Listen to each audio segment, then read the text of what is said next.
Só para lembrar para vocês a importância do AVC no mundo, né, gente? É a primeira causa de maior mortalidade no mundo. 1 a cada 6 mortes no mundo está relacionado diretamente ou indiretamente ao AVC. Então, quando a gente fala de AVC, a gente fala em saúde pública, né? Vamos ver nos Estados Unidos, é a terceira causa de mortalidade nos Estados Unidos, e 8 a 17% dos AVCs estão direta ou indiretamente ligados à doença carotídea. Por isso que é tão importante a gente identificar e tratar adequadamente os pacientes com estenose da artéria carótida. No Brasil, gente, a gente tem uma estatística um pouco diferente. Se você pegar 10 anos consecutivos, segundo o SUS, a maior causa de mortalidade no Brasil é AVC. Se você somar, ele é a segunda causa de aposentadoria, ele é a terceira causa de internação, ele é a segunda causa de reinternação. Só perde para doença respiratória no SUS, no Sistema Único de Saúde.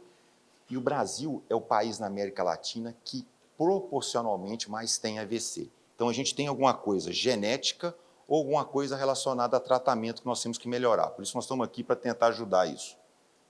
Bom, olha aqui no primeiro semestre de 2022, dados do SUS, morreram no Brasil 48 mil pessoas relacionadas à Covid, a doença de Covid, 52 mil em relação ao infarto agudo de miocárdio, 56 mil de AVC. Nós temos alguma coisa genética, nós temos alguma coisa, talvez, até de educação, até de conhecimento médico, que no AVC no Brasil, ele tem uma importância, um impacto maior que nos outros países. Então, nós temos que realmente entender da doença e tratar. E para isso que a gente está aqui hoje, para falar um pouco sobre isso. Bom, quando a gente fala um paciente que teve AVC, o que é AVC? Né? AVC é uma doença vascular cerebral que pode ser hemorrágica ou isquêmica. Nós vamos falar da isquêmica.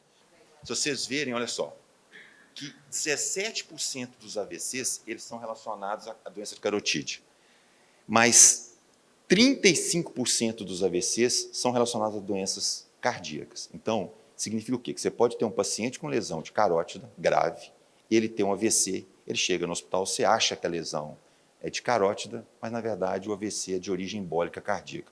Por isso que esses pacientes têm que ser avaliados e têm que caracterizar o tipo de AVC e quem é o responsável pelo AVC. Tá, gente? Muitas vezes a gente engana, porque você tratar um paciente com a lesão, achando que o AVC é de carótida, e o quadro, por exemplo, um forame oval patente ou uma arritmia cardíaca, é um erro terrível na condução desse caso do paciente. Então, a gente tem que identificar a causa e identificar o órgão responsável. Por isso que a gente tem que saber muito bem que quanto maior a estenose dos vasos, maior a chance que você tem do paciente ter AVC. Vamos dar um exemplo assim, um paciente sintomático que tem uma lesão de mais de 75% de uma carótida, que já teve um AVC, ele vai ter 27% de chance de ter um AVC nos próximos 5 anos. Se ele for assintomático, ele tem 18%. Então, você tem que caracterizar bem a lesão para dar um melhor tratamento para o paciente.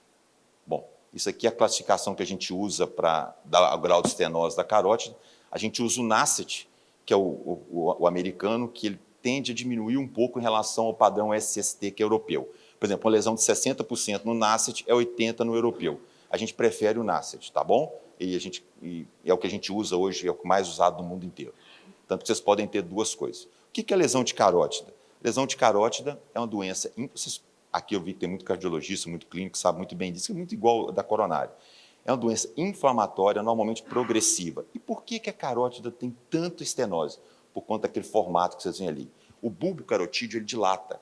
E quando ele chega, você tem um turbilhonamento de fluxo no bulbo carotídeo que expõe o bulbo carotídeo ao maior contato com substâncias, principalmente oxidantes.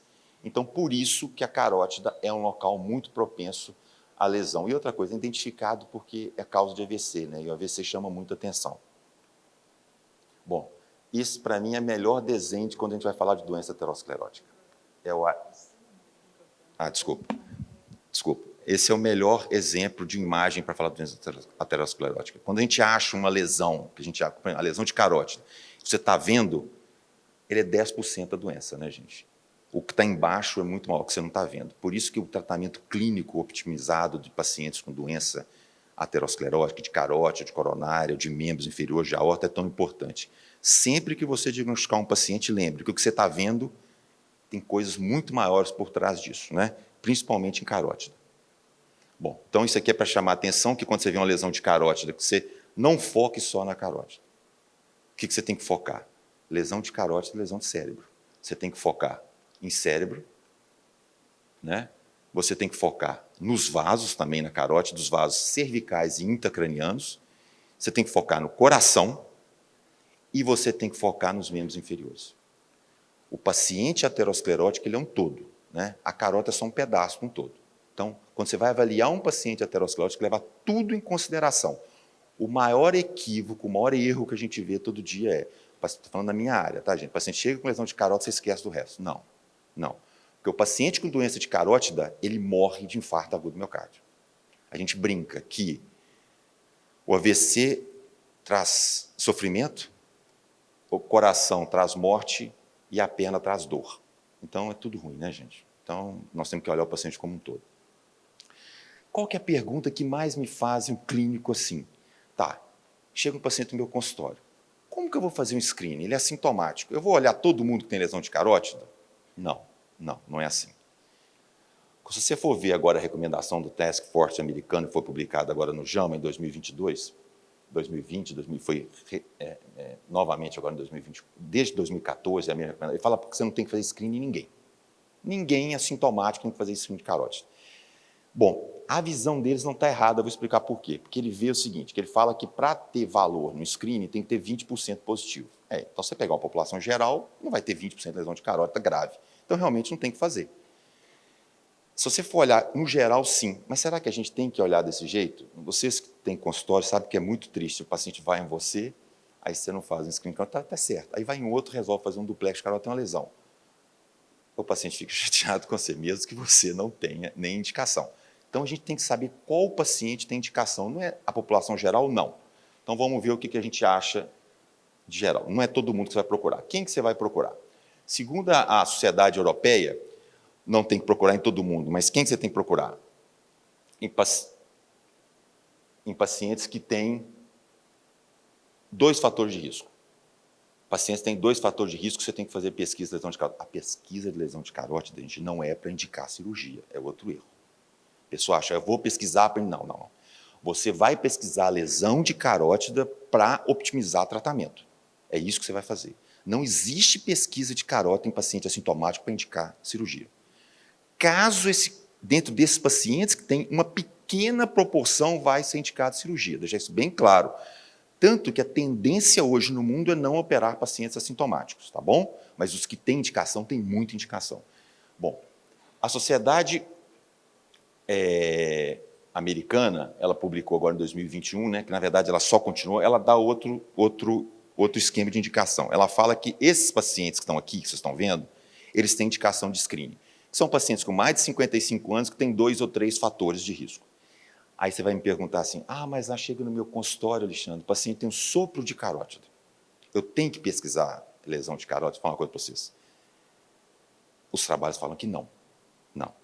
Mas se ele tem sopro de carótida e tem esses critérios, mais de 55 anos, diabético, fuma, doença coronária, doença periférica, você tem que pesquisar. Né? Você vai pesquisar. E quase todo mundo que tem sopro de carótida no seu consultório vai ter uma dessas. Então, é o motivo. Agora, quando ele tem sopro de carótida e tem isso, aumenta em muito a chance de lesão grave. Tá? O sopro de carótida isolada, só 1% dos pacientes vai ter lesão grave de carótida. Aneurisma de aorta, também não, isolada não, mas se tem aneurisma de aorta e tem esses outros fatores, estatisticamente aumenta muito a chance. Então, isoladamente não. Em associação a esses outros achados, você tem que fazer pesquisa. Bom, e outra coisa que o clínico me pergunta muito, Alexandre, o paciente tem lesão de carótida e doença coronária, o que eu trato primeiro? Então, nós temos 3.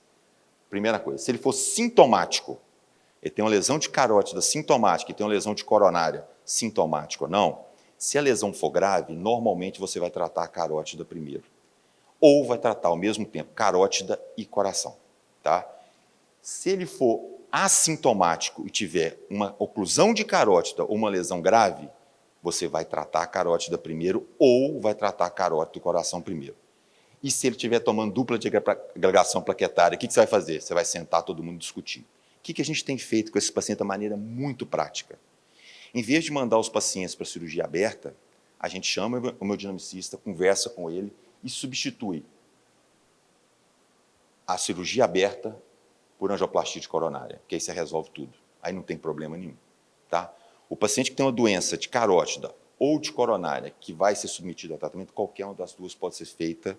Normalmente a gente vai fazer o que tem mais sintoma, que é mais grave, e não precisa ser concomitantemente, você não aumenta risco. Então a gente faz muito. Dá um exemplo para você, o paciente é multivascular, tem que fazer uma cirurgia cardíaca e tem uma lesão de carótida. O que a gente chama? Chama o hemodinamicista, conversa com ele, fala o seguinte: você não consegue tratar a lesão-alvo mais importante? Normalmente ele faz um FFR, né, que é a pressão, ou faz outras medidas, e trata um vaso ou dois vasos, a gente trata a carótida, e posteriormente ele pode fazer uma cirurgia aberta. Então a gente tenta fazer a substituição, que é uma coisa muito importante no dia a dia do consultório SUS de vocês, vocês devem conviver com isso. Bom, o que a gente usa para fazer screening hoje? A partir de 2021, nós passamos a essa escala aqui, que tem idade, tem fatores de risco, tem pressão arterial, essa escala vai até 51. O paciente que chega no consultório assintomático, você faz essa escala, que na verdade, gente, para ser prático, vocês não tem que decorar isso, quem é do dia a dia, é quem tem mais 2 fatores de risco e tem idade avançada. Pronto. Para ser bem prático. E se você somar e ele tiver mais que 12 nisso, ele vai ter 41% de lesão acima de 50% a carótida e vai ter 51% acima de 70%. Hoje, vocês estão achando até 10%, tá? Esse trabalho foi feito em 600 mil pacientes entre os Estados Unidos e a Inglaterra. Esse trabalho foi avaliado na Inglaterra, que é medicina pública, ou seja, não tem viés financeiro. E isso não significa que esses pacientes vão para a cirurgia, tá, gente? Isso não é screening para cirurgia, é screening para tratamento clínico e acompanhamento. Igual ontem falaram aqui, né, que eu achei muito legal, que quando você tem uma lesão de coronário, o paciente fica mais assustado, ele vai tratar mais. Não estou querendo pôr medo em ninguém, mas ele fica mais, né, perto de você na hora de tratar. Bom, então, fizemos screening, né? Hoje todo mundo sabe fazer screening aqui de cara, quem dos pacientes assintomáticos. Vamos agora, e se o paciente assintomático, depois que você faz o screening, que ele tem a lesão de carótida, ele é assintomático ou teve um AVC há mais de 6 meses. Quem teve AVC há mais de 6 meses é considerado assintomático, tá bom? Esse paciente também é assintomático. Ele chega para você, o que nós vamos fazer? O exame de screening é um duplex. Né? O exame não invasivo, barato, eu sei que é técnico independente, por isso que vocês têm que conhecer quem faz o duplex, não pode ser qualquer um. O paciente tem que saber, tem que fazer morfologia de placa para falar para o pessoal, essa placa é grave, essa placa não é. Então, o que a gente faz? Olha só, se o paciente tiver uma estenose, ele é assintomático, entre 70% e 99%, tiver uma expectativa de vida maior que 5 anos, você não vai fazer isso no paciente de 95 anos, né, gente? Tiver uma morfologia de placa, que a gente faz isso hoje, o pessoal faz isso, a gente faz em ressonância, uma placa complexa, e tiver um risco cirúrgico menor que 3%, ou seja, tiver uma equipe que opere com risco cirúrgico menor que 3%, e estiver em melhor tratamento médico, né, que está em inglês ali, BNT, e isso aqui é uma escala que pouca gente usa, que eu uso em todos os pacientes que eu trato hoje assintomáticos, uma escala de ranking, uma coisa boba, que vai de 0 a 6, tá? E vê a funcionalidade do paciente. E se ele tiver escala de ranking até 2, ou seja, ele pode ter algum déficit, mas ele tem vida livre, tá? Ele tem vida livre, vai ao banco, ele faz tudo sozinho, ele não precisa de ninguém, tá? Então, até 2, esse paciente, ele pode ser indicado cirurgia. Nesse caso, você vai aumentar a pesquisa. O que você vai fazer? Você vai fazer estudo do cérebro para ver se é realmente assintomático, você vai fazer estudo da carótida para ver a lesão, você vai fazer estudo dos vasos intracranianos, que você pode ter uma lesão sequencial, tem uma lesão de 90% aqui, ter outra lá em cima, então não adianta tratar só aqui. Fazer estudo cardíaco para ver se realmente está bem cardíaco, dos membros e morfologia de placa.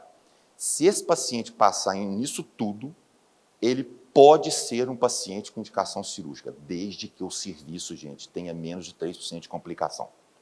Aí, qual que é a indicação cirúrgica? Ou aberto, cirurgia aberta, endarterectomia ou stent, nós vamos discutir isso depois.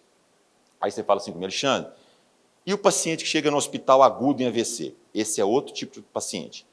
Como é que você vai? Esse paciente hoje, no nosso serviço, eles são atendidos pelo médico de plantão, neurologista de pronto-socorro, ele não vai fazer duplex, ele vai direto para a tomografia, a gente usa inteligência artificial, um programa que chama Rapid, que mostra a área isquêmica, mostra o vaso ocluído, ali vocês estão vendo a cerebral média ocluída, ele tem uma carótida ocluída aqui, só mostrar para vocês aqui, ó.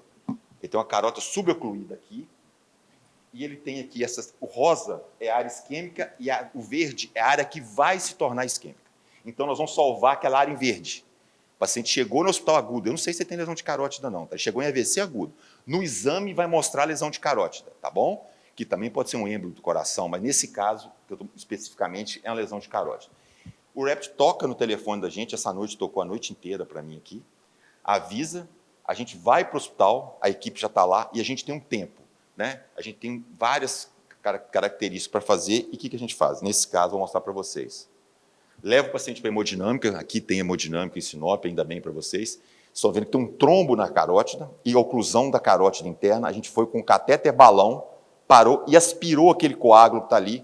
Olha o coágulo depois que a gente aspira, para vocês verem lá, tirando o coágulo de dentro da carótida. Né? A gente abriu a carótida, próximo passo, olha lá, aqui está fechada a cerebral média.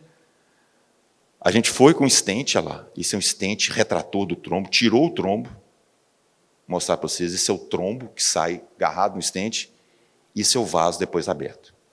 Então, o paciente que chega agudo, a gente faz isso. A gente voltou, tinha uma placa ulcerada, a placa formou um outro trombo durante o exame, a gente passou um filtro, vocês podem ver que depois do filtro lá em cima tem um branquinho, que é o coágulo, daquele coágulo está ali, parou dentro e colocou o stent e tratou. Então, esse é o paciente que chega agudo no hospital, que é diferente daquele paciente que eu expliquei para vocês, que foi no consultório. E aí você fala comigo, e o paciente que chega com mais de 24 horas, o paciente, isso aqui eu deixei uma cor diferente, o ataque isquêmico transitório, que isso é muito importante para vocês clínicos, eu vou explicar o porquê. Tem um AVC pequeno que chega no hospital, ou que não foi candidato à trombectomia. A gente não perde tempo, gente, mais. A gente não faz duplex, a gente leva esse paciente para ressonância, se tiver, ou para angiotomografia, já faz cérebro, vasos cervicais, vasos intracranianos e faz estudo cardíaco. A gente tem que fazer isso 24 horas. Por que eu deixei o ataque isquêmico ali? A gente fala, todos nós temos uma mania de menosprezar o paciente com ataque isquêmico. Ele liga para você e fala assim, eu tive uma mão boba, hoje já melhorou. Semana que vem eu te vejo no consultório. Não façam isso. Não façam isso.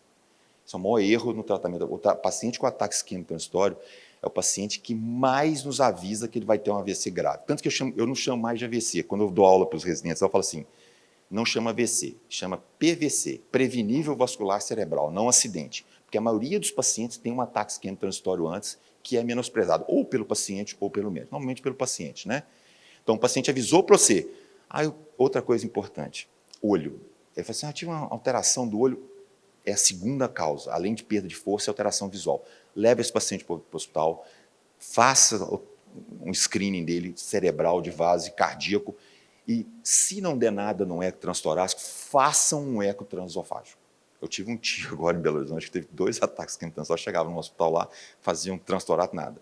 Não, tio, aí trouxe ele para o hospital, ele tem 70 anos, falou, meu avó patente com um trombo na perna embolizando, fazendo ataque isquêmico transitório. Então, isso é importante a gente valorizar o ataque isquêmico transitório. Bom, e o que a gente vai fazer? Aí o paciente teve um AVC, aí você faz a ressonância, lembra que eu falei que a gente vai focar no cérebro. Aí você vê esse tipo de AVC. O paciente tem lesão de carótida. Esse AVC não é da carótida, é do coração, porque tem AVC dos dois lados. Esse é um trombo que soltou, foi para a carótida direita e esquerda. Não tem jeito de ser uma lesão de carótida. Aquele AVC, o segundo, ele é um AVC de fossa posterior, ele não é de carótida, é sistema vertebro-basilar. Esse caso é uma lesão de basilar. E aquele lá, gente, aquele é o pior AVC que tem. Aquele pequenininho, aquele é o AVC de microartéria. Esse paciente chega no hospital e tem uma lesão de carótida. Teve um AVC, o cara foca só na carótida, esqueceu do cérebro. Esse AVC, se você levar esse paciente para um ato cirúrgico, você vai piorar muito a vida dele. Porque esse AVC, ele claudica. Ele é aquele que melhora e piora, melhora e piora. Quando você leva ele para o bloco, ele vai instalar o AVC definitivo. O AVC de pequenas artérias, ele é um AVC de tratamento clínico. Você só vai operar esse paciente com lesão de carótida grave depois de 30 dias, de 15 a 30 dias. Não opere ele agudamente. Agudamente que eu falo nos primeiros 14 dias. Não façam isso. É um grande erro. Então, esse caso não é carótida a causa. Lesão de carótida é essa. Ressonância normal, que é o ataque isquêmico transitório, que você vai fazer o paciente melhor, então vai ter ressonância normal, ou aquele quadro distal, ou aquela linha. Aquela linha é baixo fluxo. É estenose de baixo fluxo, ou por oclusão, ou por suboclusão de carótida. Aquele AVC lá, remédio não adianta, porque aquilo é baixo fluxo. Aquele tem que ser tratado e rápido. O paciente com aquele AVC que vocês estão vendo lá, com lesão de carótida, chegou no hospital hoje, ele é tratado hoje. Tá? Esses outros, você pode tratar a partir do segundo dia, mas aquele lá, não. Aquele é tratado hoje. Então, vocês veem como o estudo do cérebro nos ajuda a indicar o tratamento. Isso tem que ser levado... Então, o paciente tem uma lesão de carótida, teve AVC. Não. Qual AVC? É a causa? Não é coração? Não é... Porque muda tudo, tá, gente? É importante a gente saber disso. Bom, aqui vocês estão vendo um caso. O paciente teve um AVC, tem uma lesão de carótida direita, mas a causa, olha lá, é a cerebral média intracraniana esquerda. Então, se você não avaliar tudo, você vai errar. É importante isso, tá? Então, a gente tratou, na verdade, a cerebral média. Bom, então, o que a gente faz? O paciente chegou, tem um AVC, é isquêmico, é da carótida, o que nós vamos fazer? Todo paciente vai ser indicado tratar? Não. O paciente tem que ter uma lesão grave, acima de 50%, não é 70% igual sintomático. Ele tem que ter uma expectativa de vida agora maior de 6 meses, não de 5 anos, porque ele é sintomático. Ele tem que ter um risco cirúrgico menor que 6%, ou seja, a cirurgia tem que ter o risco dele menor, porque se for maior que 6%, não adianta operar, é melhor tratar clinicamente. Ele tem que estar em melhor terapia possível, tem que usar dupla antiagregação plaquetária, e se tiver uma estenose a menos de 50%, só se ele falhar o melhor tratamento. E agora, ao ranking que eu falei com vocês, no assintomático era 2, no sintomático é 3. O paciente pode ter um discreto de alteração de mobilidade, desde que ele não tenha alteração mental, tá bom, gente? Não seja um cara demente. E o tamanho do AVC. Você não vai fazer uma angioplastia de carótida no paciente, uma cirurgia no paciente que o cérebro inteiro já teve isquemia, né? Todo o hemisfério. Então, normalmente, a gente usa uma regra de 1/3, até um pouco mais, até 50% hoje. Se for maior que isso, o tratamento é clínico. Você não vai operar um paciente que tem mais de 50% do hemisfério, que não vai trazer resultado nenhum para ele. E o que nós vamos tratar? Nós temos 2 tipos de tratamento, ou cirúrgico ou angioplastia. Isso aqui é uma brincadeira, tá, gente? Eu vou falar para vocês por quê. Por que é uma brincadeira? Porque, na verdade, não é uma briga entre os dois. É, na verdade, qual serviço faz o que melhor. Se tem um serviço que faz bem a endarterectomia, que faça endarterectomia. Se tem um serviço que faz bem a angioplastia, que faça angioplastia. Tá bom? Porque os dois hoje são muito iguais, vou mostrar isso para vocês. Como é que é a angioplastia de carótida? Eu vou falar para vocês aqui, só porque muita gente não conhece, que não é igual de coronária, que todo mundo conhece, né? Que é exatamente esse filme que vocês estão vendo, é o que a gente faz. A lesão de carótida a gente identifica, né? É muito importante, você vai levar o paciente para a hemodinâmica, um serviço, né, que tenha muito movimento, que saiba fazer. Normalmente, a gente passa a estenose com um fio muito delicado, e esse fio, gente, ele tem um filtro acoplado a ele. Por que esse filtro? Esse filtro, porque quando você estiver manipulando a carótida e soltar algum fragmento, ele vai capturar. Olha lá para vocês verem. A gente solta o filtro. Gente, é exatamente isso. É desenho, mas se vocês verem a cirurgia, é exatamente isso que vocês vão ver. Tá? O balão, a gente abre a estenose. Quando você faz a angioplastia, vocês vão ver que solta fragmentos, falta um pouquinho de fragmento e o filtro captura. Por isso que é tão importante. O filtro ele tem furos, que ele segura os trombos, até 100 a 150 micras de procedimento a gente faz. Você solta o stent autoexpansível, que é diferente do stent coronário que vai colocar num balão, não. Esse é um stent que ele abre autoexpansível na lesão, e depois você volta novamente com o balão, se tiver estenose residual, e corrige. Toda vez que você balona, toda vez que você está manipulando, tem chance de soltar trombo. Por isso que o filtro tem que ficar lá. Aí você balona, depois que você abriu, que está satisfeito, você não tem que ter 100% de abertura da lesão, tá, gente? A partir de você deixar 20% residual, não faz problema, não tem problema para esse paciente. Você recolhe o filtro lá, com as placas dentro, e pronto, e restabelece o filtro. Com o tempo, o endotélio cobre o stent e você fica... Né? Se você pegar as indicações das sociedades mundiais, eles vão falar sempre que o paciente que tem uma lesão que tem indicação cirúrgica, é melhor fazer cirurgia endarterectomia que stent. Bom, não é bem assim. Por quê? Porque toda a sociedade, ela baseia as suas indicações em trabalhos multicêntricos. Então, ele junta mais tipos de paciente. E no começo dos trabalhos, gente, eles só levavam em consideração o AVC e não o infarto agudo do miocárdio. Esses pacientes de carótidas morrem de infarto agudo. Os trabalhos mais modernos começaram a colocar o infarto agudo do miocárdio e mudou os resultados. Então, apesar disso, eu falo que os trabalhos multicêntricos é isso aí, né? Vai colocando todo mundo e seja o que Deus quiser, né? Eu falo que a gente tem que tomar cuidado, eu acho que tem que ler, mas tem que tomar cuidado na hora de interpretar, né? Olha só, olha os resultados, tanto de angioplastia quanto de endarterectomia no mundo, como é que melhoraram os resultados de mortalidade, morbidade e AVC. Melhorou muito, né? E alguns trabalhos são importantes. Eu vou chamar a atenção principalmente para o SAPPHIRE, para o CREST, o EVA3 e o SCT, tá? São esses trabalhos que eu estou marcando aqui, vou pular isso mais rápido. O SAPPHIRE, gente, para mim, isso aqui é nosso diagrama de tratamento. Eu vou mostrar para vocês, o que eu falei para vocês, então, repetir. A gente usa isso há 15 anos. E foi muito criticado, porque a gente indicava angioplastia de carótida no lugar da endarterectomia. E depois vocês vão ver que eu vou mostrar que saiu ano passado a indicação americana agora, que é exatamente isso que a gente usava há 15 anos atrás. Tá? Aqui, só para falar para vocês que tem que ter mortalidade baixa, senão você não pode fazer. E lembrar que todo guidelines tem que lembrar, ou todo o protocolo, que você tem que identificar os pacientes que não caem no protocolo, né, gente? Senão muita gente vai sofrer com isso. Bom, esse é o trabalho que mudou a nossa vida. É o Safari, feito nos Estados Unidos, em 2004, onde ele olhou só pacientes muito graves, sintomáticos. O que é paciente muito grave? Paciente coronariopata, paciente pós-operatório, paciente com radiação de pescoço, paciente pneumopata. É o nosso paciente do dia a dia, né? Ele mostrou que nos pacientes graves, quando você olha AVC, morte, infarto agudo do miocárdio, nos pacientes graves sintomáticos, a angioplastia de carótida é melhor do que a endarterectomia. Então, desde essa data, paciente grave é mandado para ser feito angioplastia no lugar de endarterectomia. Né? Isso é só para mostrar os resultados, vocês vão ver aqui, isso pode pular que é mais rápido, e que mostrou que, né, o teste de não inferioridade, e o FDA americano fez um statement, né, falando que em pacientes graves, sintomáticos, você poderia, a partir de 2004, fazer angioplastia nos Estados Unidos, no local de endarterectomia, mas não podia fazer em pacientes de riscos normais. Então, a partir de 2004, né, gente, esse paciente que eu falo que esse paciente grave, a gente podia colocar stent nele, só esse. Né, eu coloco a cruz ali com o céu esperando, que é o paciente, né, muito grave, que você tinha que fazer enterectomia. Bom, o SUS autorizou em pacientes sintomáticos graves no Brasil, em 2011, a fazer angioplastia de carótida. Então, a partir de 2011, no Brasil, podia fazer, e até hoje só pode fazer em paciente grave e sintomático. Paciente outro não pode fazer no SUS angioplastia de carótida, uma pena. O que a gente fazia? Paciente igual esse, lesão da carótida na origem da aorta. Aí podia pôr, porque isso não tem acesso cirúrgico, praticamente. Lesão de paciente pós-radioterapia, lá, com traqueostomia.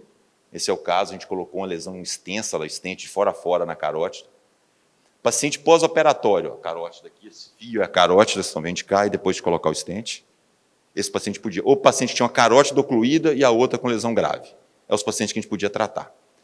E a gente falou assim, mas por que a gente não pode tratar os pacientes de risco normais? Aí nós tivemos um azar terrível, que foi esse trabalho que chama EVA3, publicado em 2006, que foi, 2005, foi um desastre para a gente. Feito na Europa, em 20 centros acadêmicos e 20 centros não acadêmicos, que parou no meio, depois de 527 pacientes, que ele só olhou AVC e morte, ele não olhou doença cardíaca. Ele não olhou. Só AVC, AVC e morte. Ele não avaliou o paciente que tinha infarto pós-operatório. Eu falei para vocês, o paciente carótida morre de infarto agudo do miocárdio. Lembrar isso para vocês. Foi um desastre. Então, na Europa, hoje, gente, praticamente não se faz angioplastia de carótida por causa desse trabalho. Foi um desastre para a gente. Foi um terrível. Então, nós paramos, nós só continuamos a fazer. Aí veio de novo os Estados Unidos, né? E por que esse trabalho deu errado? Só para mostrar para vocês. Olha lá. Eles só usaram filtro na metade, né? Então, mostrou que tem muito mais AVC quem não usa filtro. Eles tinham, enquanto no trabalho americano, né, quem lembra o Matrix, quando ele parava as balas, né, o filtro para os trombos, né, durante o procedimento. E a experiência. A pessoa tinha que fazer 12 carótidas no trial europeu e nos Estados Unidos ele tinha que ter um risco abaixo de 6%, senão ele não podia entrar no trial. Então, vocês veem que o paciente, em média, tinha gente que fez 700 angioplastias de carótida antes de entrar nesse trial. Então, a experiência é muito diferente. Né? Eu falo o ratinho que não tem experiência na hora de pegar o queijo e o ratinho que tem experiência para pegar o queijo. Né? Então, eu acho que experiência conta muito. Bom, olha, até hoje nos Estados Unidos, 20% dos pacientes fazem angioplastia de carótida sem filtro. Isso é uma coisa terrível. Eu, se for saber que eu não vou conseguir usar o filtro, eu mando o paciente para a endarterectomia. Chegou para mim, ó, não tem como usar filtro, anatomia é ruim, vai para a endarterectomia. Tá bom? Tem que usar filtro. Né? É estatisticamente significativo. Então, sem filtro, é isso. Com filtro, é isso, em relação ao AVC. Então, a gente, nesses dois pacientes, paciente de risco comum agora e o paciente sem risco. Agora eu vou ter que até colocar homem, né? Porque medicina, geralmente só tem mulher fazendo, nós vamos ter que mudar aí, vamos ter que pôr Gisele, vamos ter que achar um bonitão para pôr para vocês aí. Né? Então, você podia colocar, e no paciente de risco comum, você não podia pôr, sintomático. É uma tristeza para a gente, mas veio finalmente um novo trial que mudou tudo, feito nos Estados Unidos, publicado em 2010, que ele olhou 2.502 pacientes, usando experiência, usando filtro, que foi estatisticamente significativo. Não teve estatística diferente entre os pacientes que fizeram endarterectomia ou fizeram stent. A única coisa que mudou é que teve uma tendência maior em quem fez endarterectomia de ter infarto agudo do miocárdio e morrer, e quem fez stent tem uma tendência maior a ter AVC, qualquer AVC. E uma coisa que incomodou muito nesse trial foi isso aqui, é que mostrou que o paciente acima de 75 anos, a endarterectomia era melhor que a angioplastia. Então, foi muito ruim para a gente isso também, que a gente não podia fazer em idoso, a não ser que fosse grave. Então, mostrou aqui que você tinha uma tendência. Então, o que aconteceu? Não sei se você sabe como é que funciona nos Estados Unidos. Nos Estados Unidos tem um trial, e ao mesmo tempo, quando ele vai usar o trial para liberar um procedimento, ele faz um trial separado, que chama o painel do FDA. Ele pegou os pacientes do trial do CRASH e ele avaliou. O CRASH usava uma técnica que chamava per protocol, e o trial do FDA, ele usa, só para mostrar aqui para vocês, então a gente vai poder em paciente normal, mas não podia em idoso. É isso aqui agora, tá? Aqui só para mostrar para vocês de novo, né, que a diferença foi, que é a mesma coisa, né, os trials americanos sempre com experiência e usando filtro, o europeu não. E aí foi o painel. Esse trabalho, ele mudou a nossa história. Ele é o trabalho que liberou tudo nos Estados Unidos em angioplastia. Ele viu que, apesar da carótida ter mais AVC, a grande maioria dos AVCs não tinha importância nenhuma, era ataque isquêmico transitório. Ele tinha um AVC que daqui a 6 meses não tinha nada, o paciente estava zero. Então ele tirou. AVC grave não tem diferença. E a endarterectomia continuou morrendo muito por infarto agudo do miocárdio pós-operatório. Deixa eu falar uma coisa para vocês. O paciente não tem que ter infarto, não. No pós-operatório, se você medir a enzima desse paciente no CTI e tiver enzima alterada cardíaca, você está operando carótida, falando de coração. Esse paciente, estatisticamente, tem chance maior de morrer nos próximos 2 a 3 anos. É estatístico, tá? Então, você tem que tomar muito cuidado com esses pacientes. Um dos motivos é porque a endarterectomia muitas vezes separa a dupla ligação plaquetária, né? Então, esse é um problema. Então, eles avaliaram esses casos, viram que não tinha diferença. A única diferença estatística é a morte por coração. E a cirurgia aberta, a endarterectomia tem mais. E ele refez o estudo da idade. Por que deu tão ruim para o stent paciente idoso? Porque é muito melhor no paciente mais jovem. Então, quando você comparava uma base com a outra, estatisticamente você tinha um erro na curva, que chamava best fit. Não sou eu que estou falando isso não, tá, gente? É o FDA. Tá? Aí, então, ele publicou isso, falando que o CRASH teve um erro chamado best fit na curva, e que quando se separava os pacientes por faixa etária de 10 anos, e não todo mundo, não tinha diferença de idade. Então, o que acontece? O FDA pegou esses dados, o FDA leva para julgamento, chama 11 pessoas que trabalham com estatística, que não tem interesse, nem em cirurgia, nem em angioplastia, e vota. Eu não sei se você sabia o que é isso. Isso é coisa que eu aprendi, isso que eu acho espetacular. Eu prefiro ver os painéis de liberação hoje do que o próprio trabalho.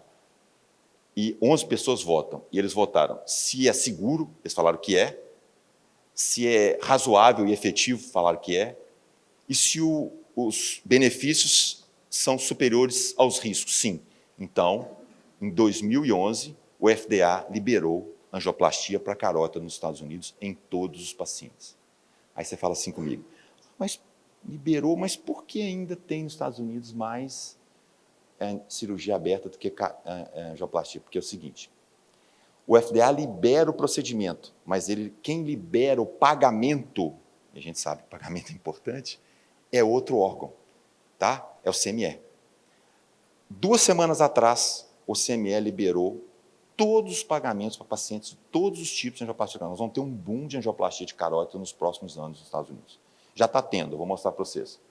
Então, quando você pega, então, agora, a gente pode, sem medo, dos pacientes que têm indicação para todos os pacientes, você pode indicar angioplastia de carótida, tanto paciente grave, paciente normal ou paciente idoso, sem medo, desde que o serviço tenha experiência. Tá? Na verdade, você pode liberar para um ou para outro, tá? Sendo muito honesto na indicação. Então, a gente coloca aqui, né, é o EVA 3 contra os 2, aí ficou aquela briga, mas o paciente sem sintoma, assintomático. Né, isso aqui mostra o que está acontecendo nos Estados Unidos hoje de carótida. Olha o crescimento da angioplastia de carótida. Por que caiu a angioplastia nos Estados Unidos? Porque igual eu falei para você, está tratando muito pouco pacientes assintomáticos. Cada vez a gente trata menos pacientes assintomáticos, né? E aqui, olha aqui a diferença dos trials. Você vê que a carótida nos Estados Unidos hoje, ela tem resultados melhores em tudo. É impressionante. E agora veio um trial novo, o ACST-2, que pegou pacientes assintomáticos no mundo inteiro, comparou os dois e mostrou que a angioplastia de carótida ela é muito segura nos pacientes, né? E aí acabou a dúvida, né? Olha ali para vocês verem, AVC e morte, né? Muito diferente. E aqui são os 4 trabalhos mais importantes de carótida do mundo.